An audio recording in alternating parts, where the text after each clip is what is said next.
శంకర వరప్రసాద్ దసరాకు వస్తారంట. సంక్రాంతి పండగకి రావాల్సిన మన శంకర వరప్రసాద్ గారు దసరా నుండి సందడి చేయబోతున్నారు. ఈ మేరకు ఓ సర్ప్రైజ్ రెడీ అవుతున్నట్లు తెలుస్తోంది. అనిల్ రావిపూడి దర్శకత్వంలో చిరంజీవి హీరోగా తెరకెక్కుతున్న ఈ సినిమాకు సంబంధించిన దసరాకు ఓ సర్ప్రైజ్ ప్లాన్ చేస్తున్నారు. ఈ సినిమా నుండి ఇప్పటికే కొన్ని స్టిల్స్ రిలీజ్ అయ్యాయి. తాజాగా టైటిల్ కూడా రివీల్ చేశారు. ఇదే ఊపులో దసరాకు ఓ సింగిల్ రిలీజ్ చేసే ఆలోచనలో ఉన్నారు.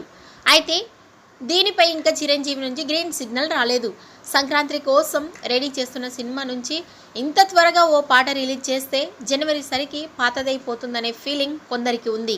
మరి దీనిపై చిరంజీవి ఎలాంటి నిర్ణయం తీసుకుంటారో చూడాలి. లిరికల్ వీడియో లేకపోయినా దసరాకు మరో రూపంలోనైనా సందడి చేయడం ఖాయమంటోంది యూనిట్. వెరైటీ ప్రమోషన్స్కు పెట్టింది పేరైన అనిల్ రావిపూడి దసరా లాంటి ఫెస్టివల్ను ఎందుకు వదులుకుంటాడు? ఖచ్చితంగా ఏదో ఒకటి ప్లాన్ చేసే ఉంటాడు. అదేంటో త్వరలోనే తెలుస్తోంది. ఈ వీడియో నచ్చినట్టయితే లైక్ చేయండి, షేర్ చేయండి. మరిన్ని లేటెస్ట్ అప్డేట్స్ కోసం మా ఛానల్ని సబ్స్క్రైబ్ చేసుకోండి.